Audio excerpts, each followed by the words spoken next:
Right, it's Tennocon wrap up. Finally. Let's do it.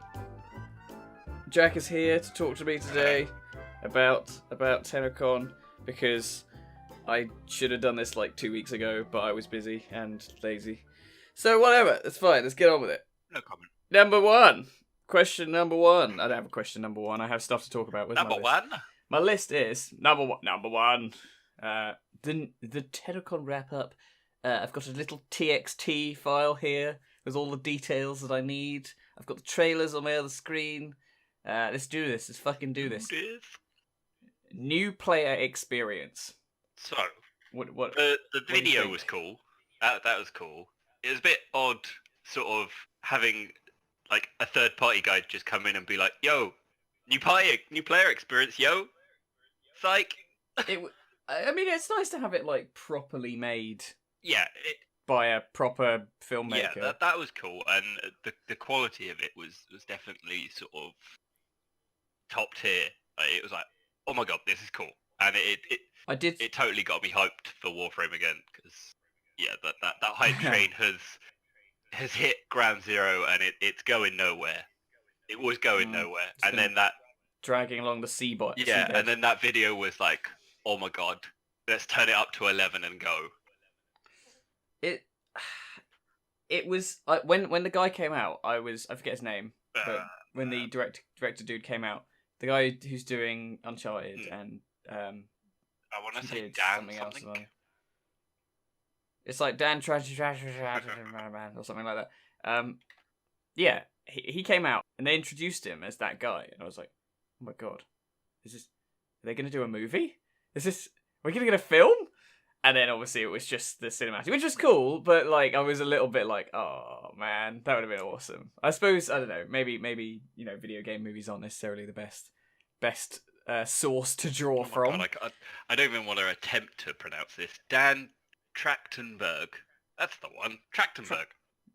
Trachtenberg. That wasn't that hard. It looks harder when you look at it in front of you. Yeah. But yeah, Dan Trachtenberg.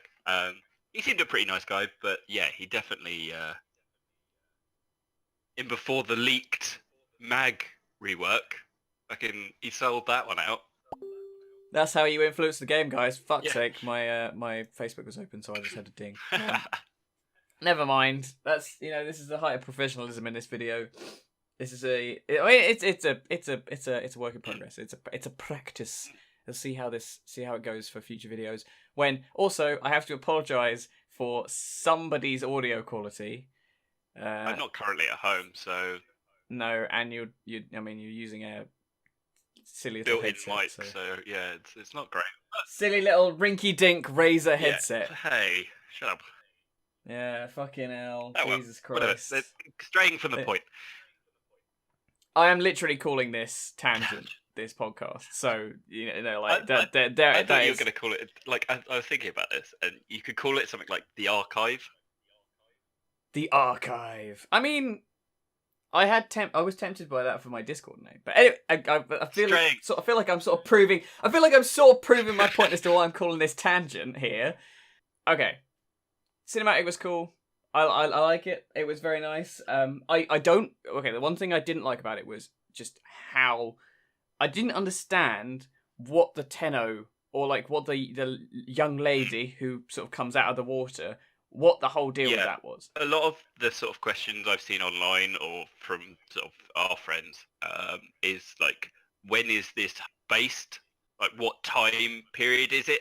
Because did the Tenno actually know did they know they could do that at that point, sort of thing? Are they like circumventing the second dream, or is it meant to be a sort of like, here's a little hint as to what you actually are, but we're not going to actually tell you, and it means that they can then legitimately use the operators in any promotional art. Not that stopped them up till now, because they keep doing it. And everybody's like, don't spoil it for the new players.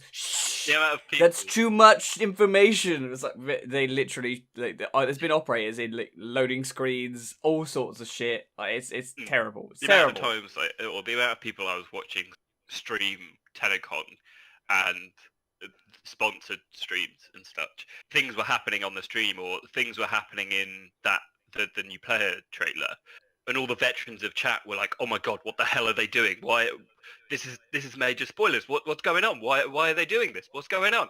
And you just have the newbies going, what is that? What's going on? And then like the streamers being like, no one say anything.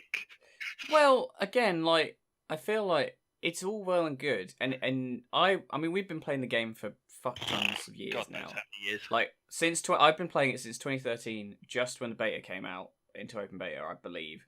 It was like April, March sort of time, 2013. So this has been a fair while. I always forget, but it's been a fair while now. I've been playing since whenever, I think it was slightly before when Necros first came out. Whenever that was. I think that was sort of update 9. Fucking ages ago. Yeah, it was. I remember like Banshee's release. I think that might be bollocks. I may be thinking of a different frame. Update 9 but no, anyway, 9 was Nova. I definitely remember Nova coming out, but again, tangent. Fuck. This is the problem because I can't be trusted to control the conversation because my brain is like a fucking octopus. Tenno in the new player experience, that sort of. Yeah. Okay. Right. Yeah. I mean, they disappear at the end, and the Grineer don't see them at all. So I think it's more of a symbolic awakening of the frame, where you just pick your warframe again, where you're like spiritually there. Because somebody pointed out that the shot when they're underwater is the same kind of thing as when we're in the War Within, when we die. Oh, when we're as an operator in the void. Yeah, it was that sort of like, I'm on my back like a little turtle floating in nothingness, and then they just appear. They probably could have done it in a slightly more kind of, if they wanted to preserve that mystery, they could have been like, oh, it's, you don't actually see the kid. No. You just see sort of like a weird like void ghost or something. Or somebody in like a robe or something. I don't know. Yeah, some sort of like hood, something that doesn't pertain to it. Like maybe being in full Tenno gear, so that they did the sort of operator gear, so you can't see that it's a kid. I think you mean the gimp suit. Okay, the gimp suit for standard ones, but as people will find out, or if you already play Warframe, you can customize all of that. But that's people watching this. People have played. Yeah, Warframe, probably. I imagine. You could have done it like that. The one thing I did like was when she was putting lotuses down in front of the Warframe. Small little tiny thing that sort of most new players won't really get, but us veterans and all that shares. It was nice. Bit curious as to why they were black. They weren't black. It was a very, very dark purple. I think it's just they were like made of. They were valuable Magic the Gathering cards. That's what they were. The now illegal cards that. Yeah, I mean, I think it's obviously like the point is to sort of lay the foundation for the rest of the game, and this comes back to something I was thinking about the other day. So whenever I see, they did like a poll for like, should we save Lois? Should we kill Lois? And I think a lot of the older players who've had her around forever, for fucking ever, we're all firmly in the save camp. Or at least a lot of us are. I feel like, maybe I'm wrong there. I don't see the point of, like, killing her. I think that's stupid. Like, she was a cool character. She's good, yeah, okay. And it's Reb, and Reb is awesome. But is that biased to the sort of the whole, Lois has done some real shitty things? Yeah, okay, but I feel like because, if you don't look into the lore, if you don't dive in and you actually like work it out, and you like, I started doing these videos when the game was like fucking primordial. Or basically, like, it was after the second dream, and we only just started to get some real development. That's what gave me the kind of nudge to do it. But if you don't look into it, Lotus, you can't really see a lot of what Lotus does. Like, her story is very much like, all you saw was finding out she's a sentient, her piecing out, quite understandably, because she's scared witless of it, and then being kind of like drawn back into being a proper sentient. Yeah. Like having her mind control removed or whatever. Which is it's lots of like negative experiences, but like you got to remember, like we had Lotus around for years before the second before Sacrifice, no Apostasy. A lot sorry. of the sort of Warframe lore is really hidden. It's very much like Destiny lore, to compare the two many times, like most people do. Where if you want to learn about Destiny, you've got to go and look at weapons. You've got to go and look at the small things that you just, if you're just playing the game, you don't do. You just go into a mission, you do the mission, you come out. Did you get what you want? You didn't. Go back and do it. That's the Warframe game loop. And from that, you don't get the depth of Lotus that sort of a lot of the veterans that have put those hours in and have had that curiosity to stop and actually read through the lore tabs of each frame, etc., have, and understand that, yeah, although she is sentient and she's now batshit crazy, there was a lot of stuff she did prior to all of this that has solely been for the Tenno and their best interests, sort of thing. I mean, it's anybody's guess really what they're going to do. To be honest, I wonder if they're going to carry on down the path of player choice, where you can decide to save her or not. But like, I feel like because this is an MMO, quote unquote, it has to be consistent. You have to have you can't have like one story for somebody and one story for another. It has to be like either she's dead or she's not. And I feel like if we kill her, I think that's such a shit way to end that sort of saga. Okay, so I'm still convinced that there is some connection with like Margulis and all that. I'm 100% sure there is something going on there that we do not know. That it's been like on the edge of our periphery for such a long time, and everybody's always like, no, it's just Natar's just a copy of Lotus. Like she was just designed to look the same. But it's like, I don't know. You've got this brilliant scientist.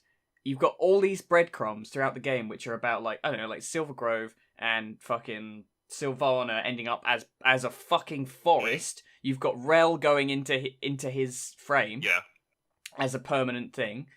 Like transference is a big thing in Warframe, and it's entirely possible that the person who invented it managed to upload her brain into the transference network or whatever, and ended up inside Natar just by sheer coincidence or whatever. Or like, I mean, God knows she couldn't have planned ahead of that, but like, whatever. It doesn't matter. Crackpot theory here, right off the cuff. What if Margulis is still alive and she's in a transference thingy pod, and Natar is technically a frame?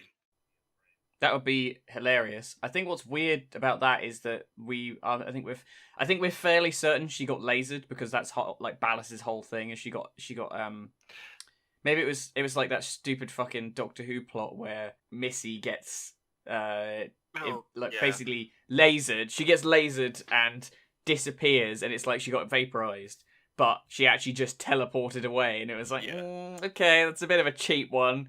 I feel like that would kind of be lame. I think there's a smart way to do that. Anyway, again, super tangent-y. We are way off base now. We haven't even got out of... But yeah.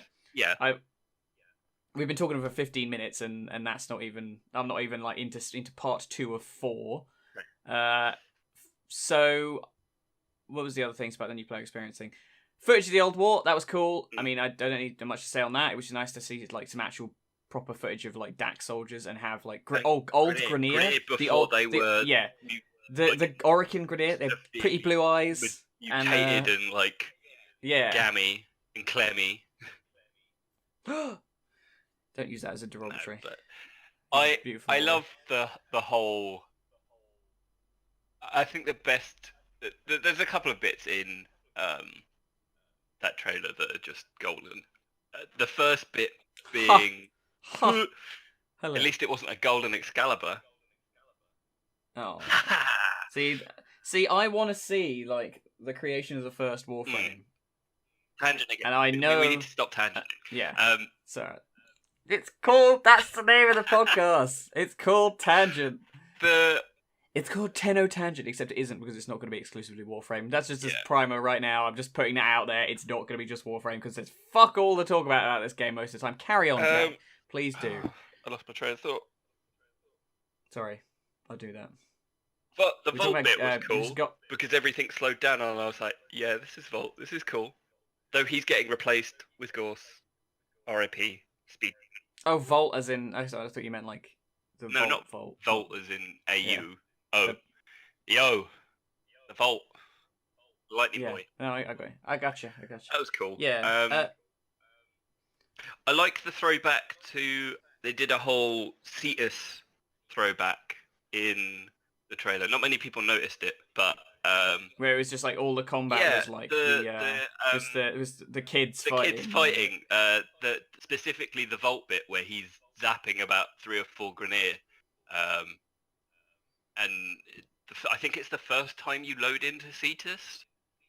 They have like the Excalibur doing like the little swooshy thing, and then you've got the one kid with a Vault mask zapping 3 of his friends that have got Grineer masks on, and I thought that was a real cool sort of playback / tie-in thing that was cool. It's gotta suck being a kid that has to play the game, right? I want to play the Warframe this time. No, you're playing the Grineer. I'm the Warframe. I'm the oldest. No, Timmy, you're not the cool guy. You don't get to be the Warframe. I've got this augment that means that I can't die, so you can't win the game anymore. Shut up, Timmy. Anyway. Okay. Yeah, tangent again. I was a little surprised they didn't put Loki in. Well, he's not a starter frame. He hasn't been a starter frame for years. He hasn't been a starter frame for years. He was a starter frame. I mean, you could roll the whole jokey side that he was technically there, but he was just running invisibility. The entire thing. Yeah, I suppose, but that's a bit like a bit outlandish, that wouldn't make much sense. A bit tangenty, but oh well. The other thing about the new player experience, pretty much the only thing I wanted to say other than that is potential new quests, maybe? Like, because obviously it starts with Vor's Prize, and I never did Vor's Prize, because when they added it in, it was like, oh, do you want to do the tutorial? And I was like, I don't need tutorial. I've been playing this game for like fucking 2 years already. I don't need shit. So I missed it, and then you can't go back and replay it. So there's a constant frosted glass in my codex. Yeah, like I can't do it, and it's always pissed me off. And every time a quest comes around, they're like, you have to have completed all the story quests up to now. And I'm like, oh, is that going to include Vor's Prize? It hasn't. Like, when the sacrifice was coming out, I was like, shit. I bet they're going to be like, oh, you had to have done everything. I don't want it to be, I don't know, being on the cutting edge, he says, doing this two weeks later. I don't like the idea of missing out.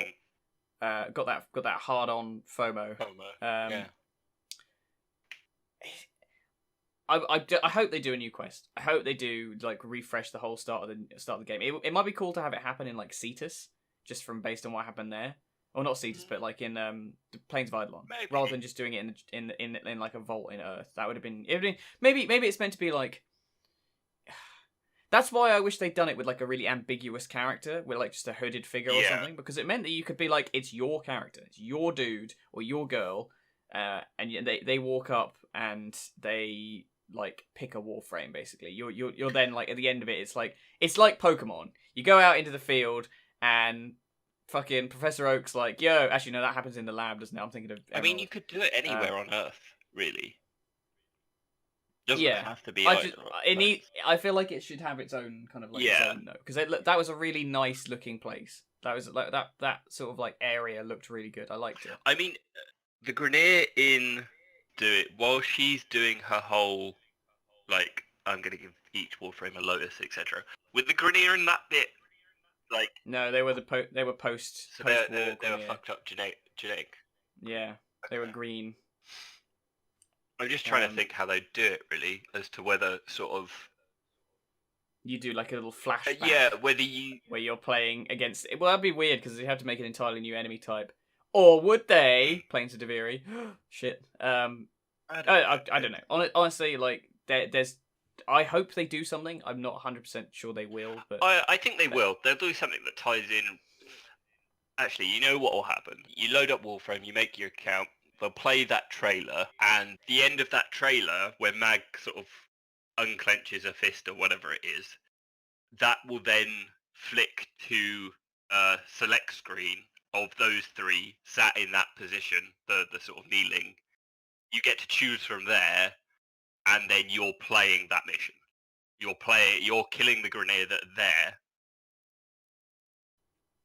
Yeah, okay, I could see that. Yeah. Rather than coming out of the pod. Yeah, rather falling out of the pod and whatever. But yeah, I could see it happening that way. Oh, maybe. Anyway, new player experience. I feel like we probably should move on because it's been like 20 minutes and this is gonna be like an hour long. I didn't really anticipate this. I was like, I can do this bash that in like 20 minutes. It won't take that long to talk about. But I forgot that I am incredibly bad at talking off on a tangent. The New War. Let's talk about that. New War. We had, obviously, the trailer, last Tennocon, which was very nice. Something that came up recently. So the voice in that trailer for the Sentient Mother is the same voice as the one in The New Strange. Really? Yeah, it's the same one that sort of like talks fucking absolute nonsense riddles as you are. I don't remember exactly what she says, but I remember that voice. And there's 2 tie-ins actually to that quest, because in the new trailer we've got the new kind of like villain for that quest. I don't really know what his name is. I think it's like Era or something like that. It was really hard to hear Steve, and I asked Zeno, who went to Tennocon and was in like up the front of the theater, and he said he couldn't hear what he said. So fuck knows. We're gonna call him Era for now. Well, I'm sure I've got it written down as EHRA, but that was just off a Reddit post. Yeah, that sounds about right. So new trailer is lots of like. No. Well, hang on. First, we'll get to that in a second. But first off, you got like in the trailer. There's the guys sort of chatting over. There's like the communications guys just chatting over the radio about like, oh, there's some unusual engine signatures, and then obviously you get the full invasion, and they've got all these like weird drop pods which seem to be going everywhere. The massive ship that looks awesome. I wonder how. I mean, obviously there's going to be a bit in the planes. Obviously, I think it's going to be a lot of the quest is going to be an assault on Cetus. I called this fucking forever ago when they were talking about like stuff. No, when they had the whole well, partly that, but when you found out the lore about Gara and the planes being like a site of a massive sentient battle, and that they were literally like inches from reclaiming the Kuba and being able to be like, unstoppable. So I reckon it'll be a matter of we have the invasion on Cetus, we have to deal with Era, and obviously Lotus as well. I don't know how that's going to play in before Lotus, Era looks fucking dope if he's the character at the very the. Yeah, that's the one we're talking about. I've got another thing I want to talk about with that as well, but I reckon it's going to be we're basically defending Cetus from the sentient invasion, and maybe I reckon we might end up in the Unum. Possibly. The thing is, the amount of ships that they sent out, it's not just it's not. No. But there's going to be some. It'll be some stupid Deus Ex Machina, like, oh, we managed to push them back with one thing, like we'll like harness the Unum's power to fuck them up again or something, but. It'll be like, oh, but the sentients are still hanging about, hence why they're still like everywhere, and they could potentially be invaders on any map. I mean, I didn't. And then you have their own. They'll do the the sort of the whole sentient invade your mission bullshit. That was just more of an inconvenience than it was like, oh, new enemies. This could be cool. It was like, oh, fuck's sake, God damn it, got to deal with this again. I didn't really play it at Tangent again here. I didn't really play much of Fortuna. It didn't really grab me. But is there anything on Fortuna that's similar to the Unum, like some sort of relic / bit of machinery? There's a vault. There's a vault, but aside from that, do we know what's in the vault? I don't think. No, we don't. We don't know what's in the vault. We know Little Duck was trying to get into it, but I think The only interesting thing from Fortuna was the fact that they are using sentient brains to... The orbs. Or to make the orbs, basically. Okay. Well... But that kind of fed into the amalgams and stuff, so... It was just curious to see, like, a kind of... Almost like a cephalon, like, character being... I would have thought they were just cephalons plugged into a big fucking spider robot. But because we know that they have, like... Psi for life. Sentient bits in them... Well, I don't even... I'm honestly, I'm not really bothered about Psi. We'll get onto that with Empyrean, but... So... That's awesome, Zoe. You just hoover. That's fine. That's not annoying at all. I hope that doesn't show up on the audio. I can't hear it, so... Whatever. Let's fucking deal with it. Well, I'll talk about the quest first. So, obviously, we're definitely going to end up on the Sentient Mothership at the end. I reckon it'll be earlier than that. Or, well, at least at some point in the quest. Yeah. We're probably going to rescue Lotus or kill Lotus, either or, who knows. Or do something. Something will happen to further her plot, finally. So my theory here is that 2 years of waiting. Kill Era, which then frees Lotus. She goes, oh shit, what's going on? Okay, I'm going to take all of these sentients and go away. And she'll exile herself, if that makes sense. Maybe. Because they'll all listen to her, so the only way to stop it is for her to go away. So that's she a good point. exiles herself, so you don't get the choice of whether you save or kill her. She makes that choice. Just pieces out. Yeah.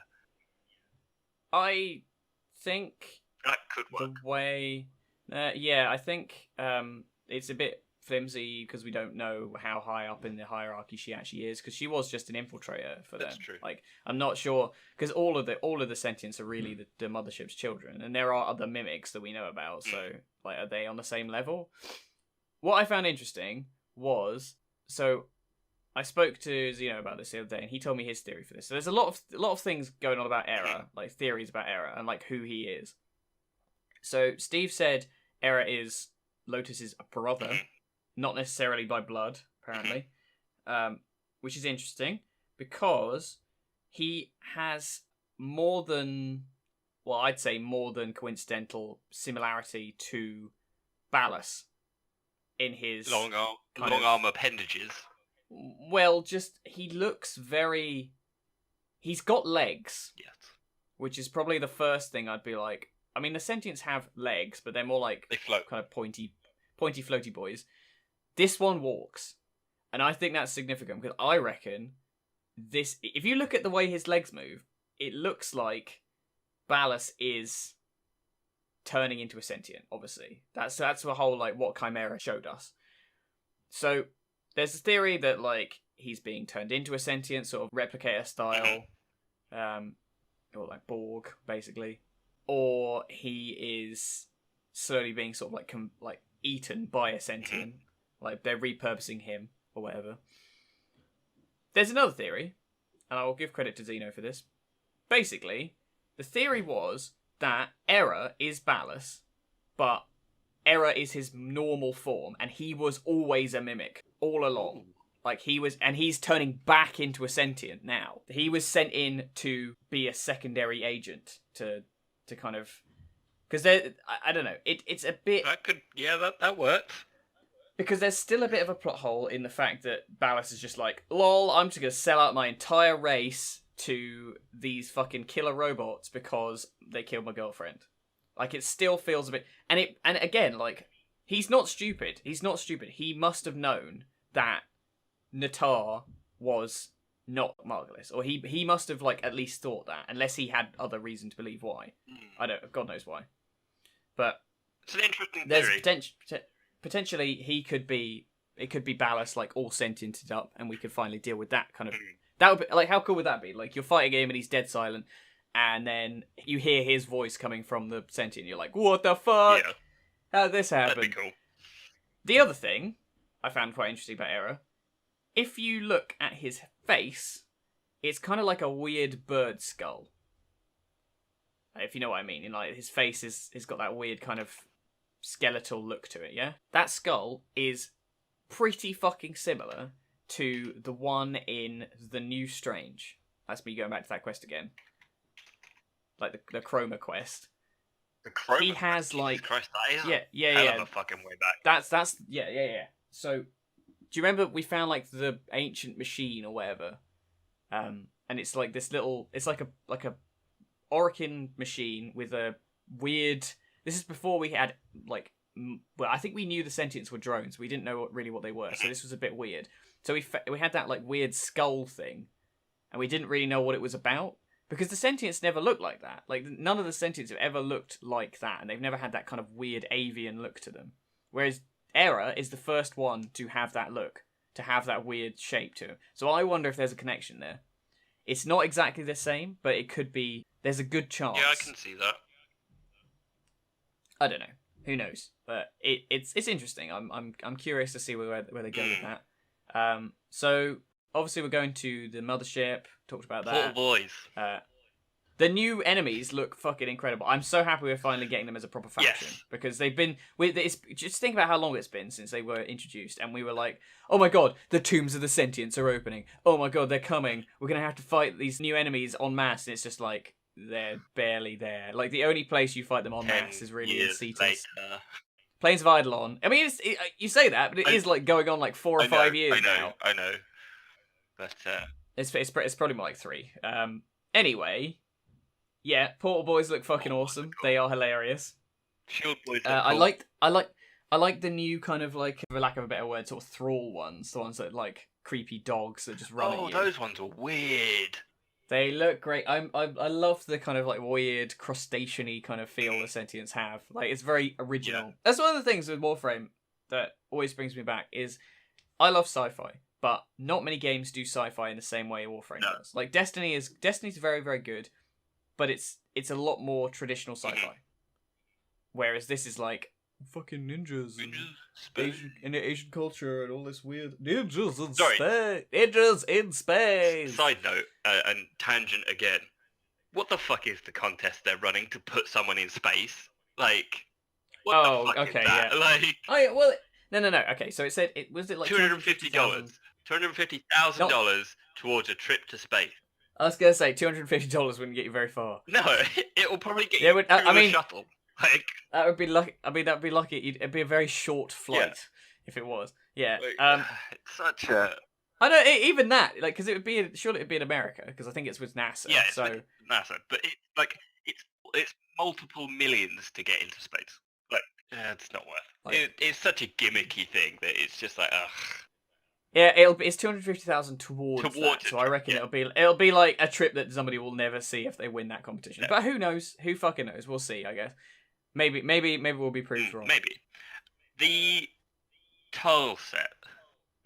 I was gonna say the next thing was we can go into that in a minute, but like the sentient arm things is finally coming. Yeah. Apparently they're gonna be part of the quest. Finally. So that's actually like. Well, we already have sentient weapons, but like the actual proper like one, proper. You can like glue it on. It was the first one they showed off like many years ago. They were like, oh yeah, sentient weapons. Here it is. It's this giant arm cannon thing, and it was like soon TM, and it's like it's now 3 years later, and we might be getting it by the end of the year, maybe.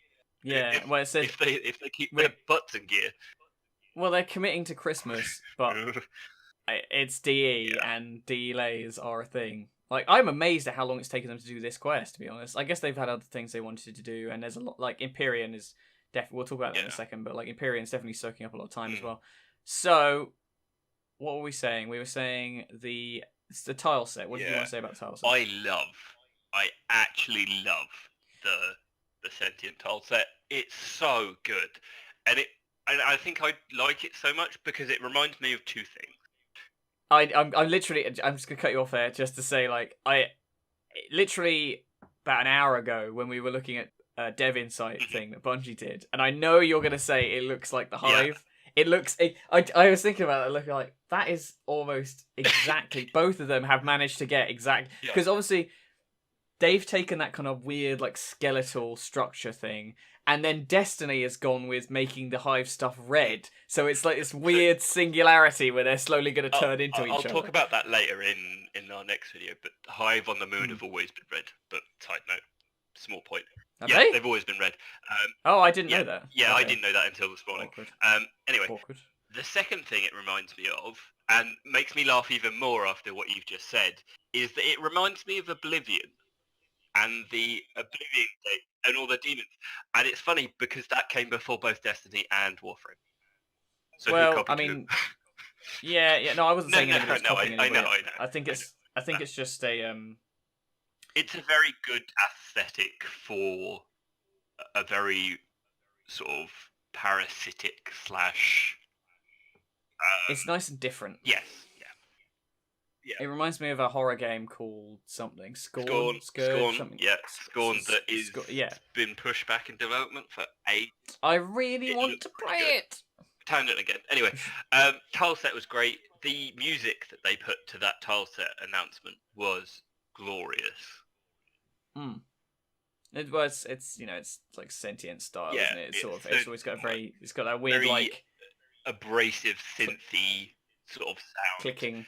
Lots of clicking. Lots of clicking, a lot of sort of, it's almost like EDM and drum and bass, sort of very artificial noises, which is great. I'm looking forward to the new war. We've been waiting a while. It's hard to keep the hype up. We always do wait a while. It just feels like the gaps get longer and longer though. I just worried that after it, what's going to happen, because this is ultimately coming to a very, very high level that will either end the story or put it on a really, really big cliffhanger that I think some people might not appreciate, in the sense of, we've waited this long and now you're just gonna, for want of a word, cuck us and go, oh yeah, you'll have to wait for the next bit in like tune in next time on Dragon Ball Z. 3 episodes later, you get another little tidbit sort of thing, and it's like, That's sort of how it's been up to now, anyway. But I think at this point, as much as veterans have been like, okay, cool, yeah, we'll hold out, we'll support this and all that lot, I think there is a point where they'll just be like, okay, I can't do this anymore. Like, I can't just wait for more content if you're gonna keep doing this. Well, I'll be honest, like, that's sort of one of the reasons I struggle to make videos quite a lot, is because there isn't a lot of new stuff to talk about, and I could go back and talk about, like, all the old shit, but it's not interesting. And I feel like the reason I do this is because I like talking about it. I like having these conversations where you sort of dive in and theorize and you pick apart all the little details and things. It's great, and I'm glad I have the opportunity to do that, but Warframe is, again, like, this sort of comes into why I'm doing this on multiple games and why I'm planning to branch out. It's because the more I've been playing Destiny recently, I've noticed with all the exotic quests and all the constant, like, little tidbits and all the annual pass season stuff, lore progresses incrementally, not in big jumps like Warframe does. And I really dig that. Because it means you can cover it, like, constantly. Obviously, it's getting into that market, but anyway, tangent again. I've got to have a little tangent bell or something. A bit buzzer. Yeah, it's like the Crendor bit buzzer or whatever. I think that's pretty much we've talked to death on New War. Empyrean. So I was going to do this before the New War, but, like, I think because it leads into the last thing quite well. Empyrean. Man, I'm hype. Give me that spaceship. Give it to me. Hype. I just want it. I want it. I want a spaceship. Give me my spaceship. We have been to give it a bit of context. Like, I've known you lot, what, 5-6 years. Even before that, I think you were into it as well. Both of us have been aware of you may have heard of a little game, little indie game called Star Citizen. Kickstarter game that blew Kickstarter. Didn't make much money. Didn't make much money. It was, just it sort of went under the radar, and there's not at all a almost monthly question as to whether or not it was a big scam. But, like, so we keep an eye on Star Citizen, and we play it occasionally, and we both got, like, one of us has significantly more ships than the other. I'm not going to say who. YOLO, it's motherfucker. I wanted, I think we both have, we've wanted, like, a proper sort of, like, co-op-y space sim with, like, kind of a lot of options to what you want to do. And there's something, have you ever played FTL? Yes. Like, there's something kind of very satisfying about getting your ship running well and having all these systems working. You have to work cooperatively. Like Guns of Icarus. I used to love Guns of Icarus, and that's what this new mode feels like it's going to be. Is like space combat is never done well because it always needs. It's always been sort of outside the realms of technology. There's so many variables. That's what it is. And then whenever it's space combat, it's always like fighters, isn't it? It's always like you spawn in a fighter, you can't get out. Like ship to ground combat is weird. Yeah. Like it's hard to do. I think I understand the only why time it's been so long. sort of good was in the original Battlefront 2. Yeah, I was gonna say, I was literally just thinking about that, but even that was like incredibly limited in what it could do. It was, but I suppose at the time when that was in, that was extraordinary, and just no one's been able to recreate that. Anyway, tangent. It's Psy. Give me fucking Psy. Psy is fuck Ordis. I don't care about Ordis. Give me Psy. That guy is fucking awesome. I think we've kind of. Alright, okay. I understand. We've talked about this already, but I understand why they took Psy over Ordis. But I was really hoping they'd give Ordis a bit more of an active role in the gameplay. To sort of, if Lotus is off forever, we need a new handler. We can't have Orchid forever. No, but I can see that being Ordis though. I can see Ordis taking over and Orchid goes, but Ordis takes over. He just full on takes over. So if that's what happens, I hope so. But yeah, it's back to Empyrean. Psy seems cool. I think he's a bit too no nonsense for me. I prefer the ones that are a bit fun. So the reason I like him is he's no nonsense. He's to the point and you gotta get his shit done. But it's the attempts at humour that make me laugh because it's so I don't know. Bad. It's bad. Yeah, what it is. It's so bad that it's just funny because like he's just trying, but it just doesn't work. And I don't know. I appreciate that. I would definitely rather have I think it's maybe because I'm quite similar to this, and I never really thought about it until now. But Ordis is like super fucking nerd. But inside is a fucking psychopath who gets very angry and tries to kill people. Yep. No, I can relate to that. I get very angry. If we ever do a video of me playing competitive multiplayer in Destiny, you will see my anger. We're never, ever doing that. Ever. Yeah, maybe. I don't know. No. I feel like it could be fun. No. I feel like it'd be fun to... What does it matter? Like, what does it matter? You have to deal with it anyway. Back to Warframe. We've got the railjacks. I really hope you can customize them more than just... sort of putting different weapons and colours on, because if I'm honest, it's not the best design they've ever done. Flying Jar Jar. It looks pretty shit. I think we just have to take what we can get, to be honest. Yeah, we'll see what it's like. It's alright. I will say it looks interesting because again it's not like a usual design. They didn't go with the typical Delta Wing bullshit, like exactly the same as every other ship in space. That wouldn't make any sense because I like the mod system. The that's mod cool. system. That was pretty cool. I love the idea that we can have stealth ships. That's making me really excited. Yeah. Like the shadow field or whatever it is. GTA in space. Yeah. That fucking robbing other ships to use them. That was genius. I hope they have like sort of like piratey kind of you can kind of disable a ship and then like take all its resources or whatever. Yeah, that'd be cool. And then just leave it for dead or whatever. I'm interested to see how this develops the game because obviously Steve was saying like we want to bring the kind of everything up to the same level. Actually, let's just take a second and say like holy shit, the new engine looks incredible. Yeah, the new engine looks dope. I'm super hyped for that. I'm excited for the feature that I'm about to talk about, but I'm a bit sad as well because due to the amount of people we play with and the members in our clan, we're not really going to get to experience this feature much, unfortunately. But the whole squad play. The connectivity, yeah. I can't remember what the squad link, that was it. Yeah. Well, it's not restricted to clans. Yeah, it's not restricted to clans, so technically we could still do it, but it'd be cool if we had sort of the people around to troll around. That'd be cool. I think that was a really cool feature that, like Steve was explaining, it's bringing the entire game together in the sense that you might be doing something, you might be fishing on, like they showed in the demo, and your friends just happen to have a battle above Cetus, so you can help out. Like that's cool. That's so cool. Give me Grendel. This boy. Yeah. Give me him. Grendel and Gauss look pretty cool. I mean, Gorse, rather. fucking Gorse speeding over the river. No, I all don't need I no could think of is son. fucking Dash in The Incredibles. All I could hear was like that. Yeah, okay, so Squad Link, I think, is going to be a bit cumbersome for the game. I feel like it'll be useful for a little bit, and then people will be like, oh, nice gimmick, and then it's kind of going to fall out of favour. So I think they're going to have to automate it in some way rather than having to put down the Squad Link thing.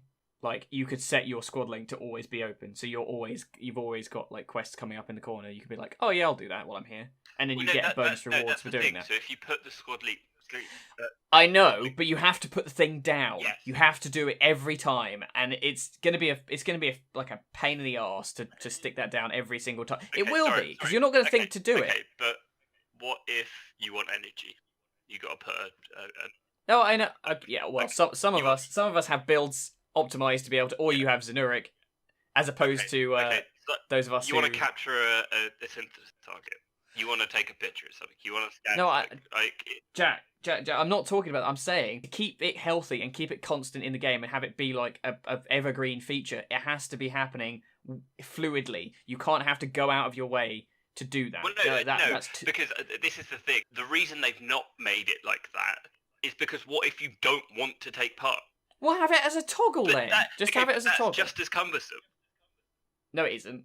It is not at all. You could literally stick it on for a couple of missions, and if you specifically say like I'm recording a video or something, I'm like I don't want to do any Squad Link because I'm going to be recording this for a video. I will go and turn it off. Otherwise, I'll turn it on all the time. Just have it like Dark Souls, where you can just like switch open or close. I don't see an issue with it. Whatever. Anyway, moving on. Kingpin system. That was cool as fuck. I am excited for that. It's hilarious how long it's taken them to put this in the game after, like, obviously, they played Shadow of Mordor, Shadow of War, and went, oh, we need this in our game. And it's such, like, it's a cool feature, but it's so, like, it's not, like, a new thing anymore. No. Like games have done this. Like enough games have done this now. Yeah. That it's like, oh, it's cool it's going to Warframe, but, like, it's a bit late now. It's like if they added a zombie apocalypse mode. A battle royale, fuck that. Okay. No, thank you. So... the thing I found funny about Kingpin was like obviously everybody who watches these videos, you know exactly how much I play Excalibur. I was like, oh, this will be cool. I'll get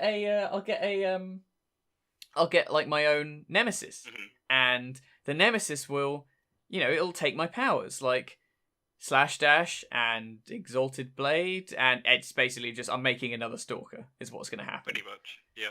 So, unless I play other frames, it's just going to be an existing boss. But again, I think it will be very interesting to see it, like...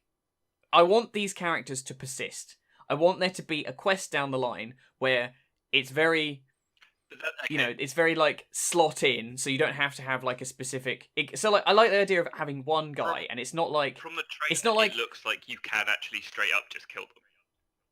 I think you... Yeah, but they come back. That's the point. They never die. I don't think so. The way that I think they showed, do. It looked like you were properly killing him instead of killing him with one of your Warframe powers. Does that make sense?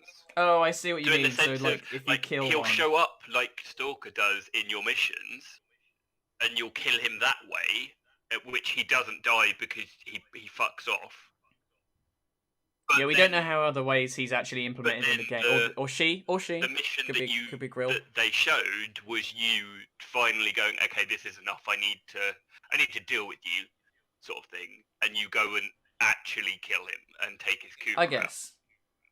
I'm more interested in the idea of like a permanent fixture in the game where you basically end up with your own personal nemesis that just slowly grows and gets stronger and stronger and plays alongside. And then you could have a quest down the line where like they're featured in a very like arbitrary role and they have like a lot of like plug and play voice lines for whatever. Like I want it to be that you only get one, because it means that like you could get like a big fucking Grineer dude, like a big Grineer general as your enemy, and then I could end up with like a Corpus engineer or something, like as a totally different thing. Or maybe they'll have like sentient ones, or like I don't know if the Duviri are a thing. Maybe that'll be introduced as like a faction, or you could have an infested one that's like the Gravemind from Halo, and it just they're mix and match. It would be really interesting to see. Very hard to do. I don't know. I like can the see idea there being multiple ones, and because that'll be another way of feeding us Kuva to kill and take the Kuva from that lich. That's how I see it happening. But hey, we'll have to see. That's a future thing, I guess. We won't know until it happens. We had a discussion about this, that I don't think we're going to be using our Orbiter that much anymore. If you're playing with people, for now, I think we are. Use your Orbiter. If you're playing on your own, you'll use your Orbiter. And this all comes from the fact that getting between planets and missions, etc., are all done in the railjack. Do you mean when you say orbiter, you mean your landing craft, basically? Yes.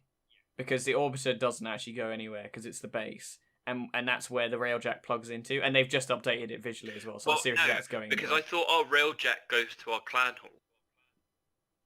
Well, it was parked above the orbiter. Yeah. In the new thing. Maybe that's not right. I don't know. Yes, it was. It was. It fucking was. If you go, if they showed us the new orbiter and they showed us a new like hub area.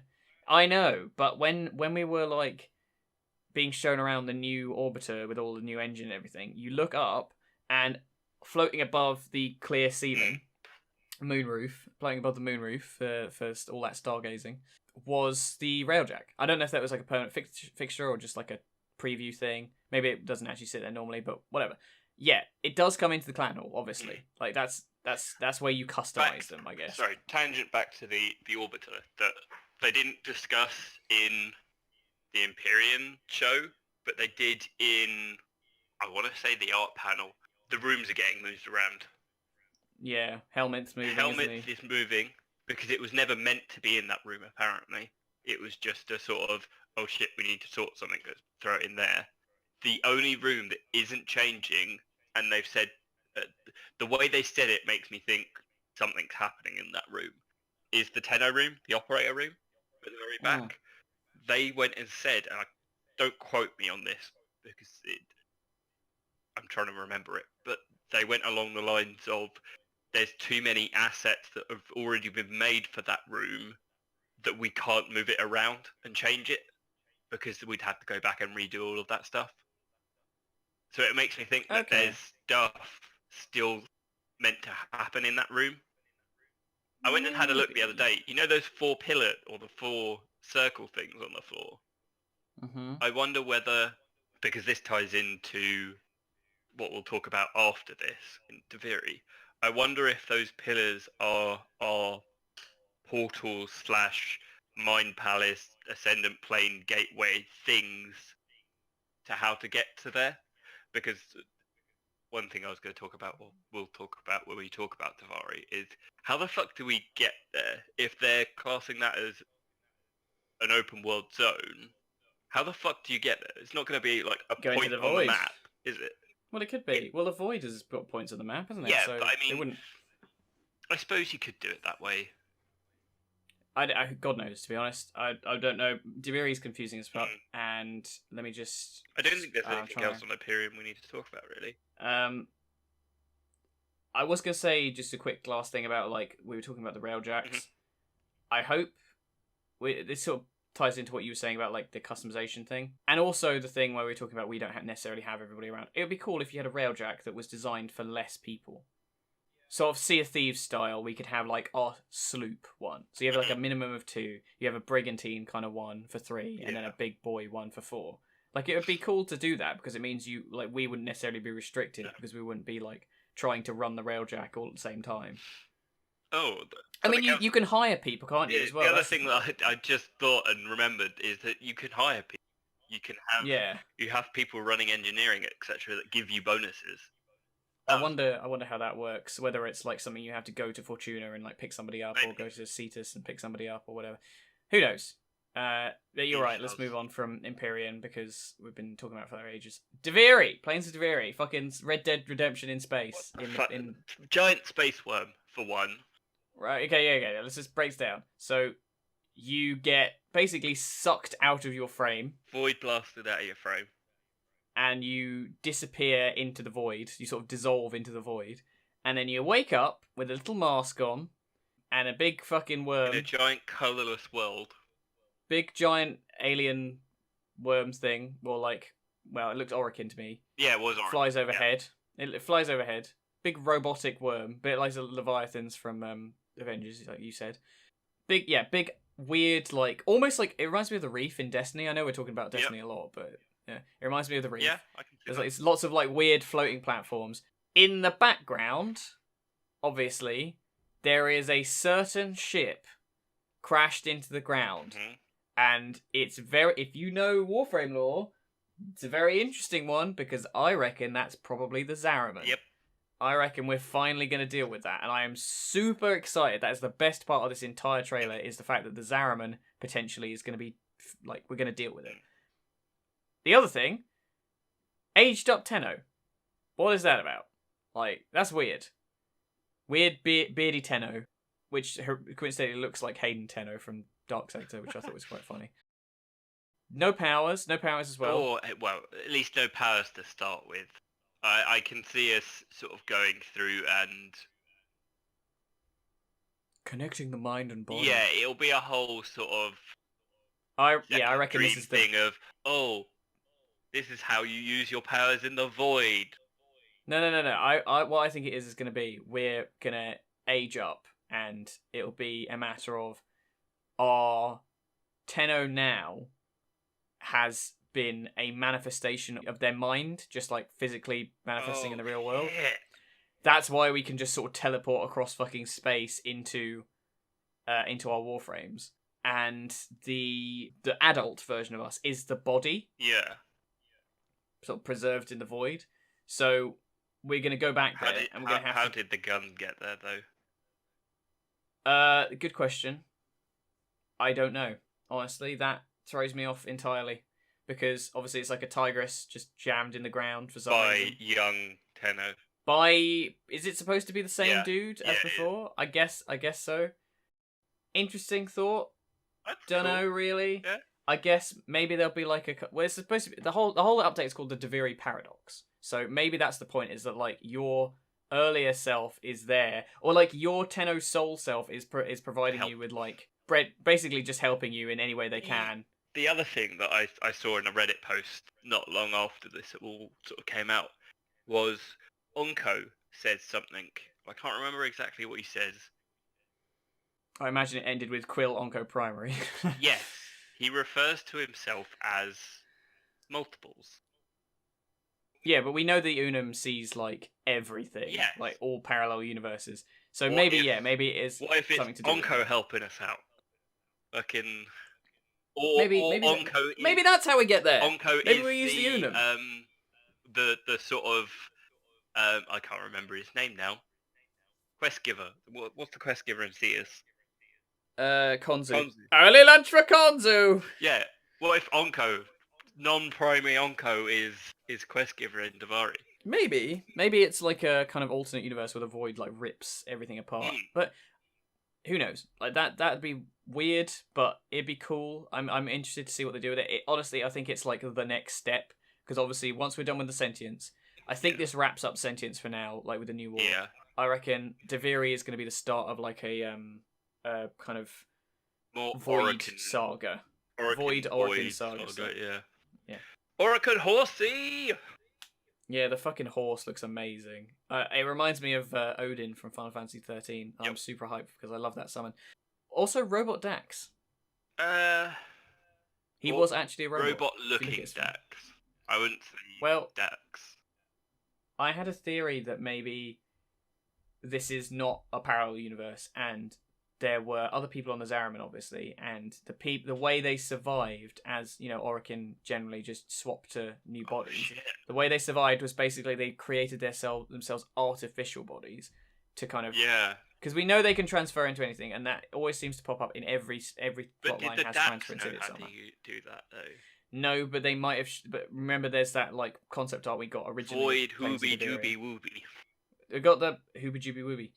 We got the Duviri kind of concept art of the dude in the chair who was obviously like some sort of Orokin. Mm-hmm. He was in a big throne with his like little servant boy. In that picture, he is partially biological. Yeah. So you can see he's got like like one robot arm, one human arm, and his weird little like cherub mask thing, which freaks me out. So, are we seeing an Orokin there?